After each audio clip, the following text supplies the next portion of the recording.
তারাবি যদি পড়েন তো 20 রাকাতই পড়েন। কয় রাকাত? 20 রাকাত। কয় রাকাত? 20। 20 রাকাতের ভিতরে 3টা জিনিস রাখা আছে। তারাবিও রাখা আছে, কিয়ামুল লাইলও রাখা আছে, তাহাজ্জুদও রাখা আছে। যদি এই 3টা রাখা না থাকতো তাইলে তারাবিতে বেতেন নামাজ বা জামাতে কোনোদিন বৈধ হইতো না।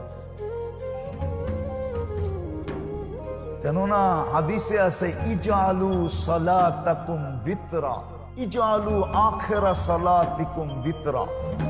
বুখারী শরীফে আল্লাহ রাসূল বলছে তোমাদের রাত্রের শেষ নামাজ বেতেরকে বানাও। তো তারাবি পড়ার পরে মুসল্লিরা বলে ইমাম সাহেব তারাবি হয়ে গেল, কিয়ামুল লাইল হয়ে গেল 8 রাকাত, তাহাজ্জুদ হয়ে গেল 8 রাকাত, বাকি রইল বেতের। আবার বাড়ি লয়ে যাবো কেন? আপনিই পড়ায়া দেন।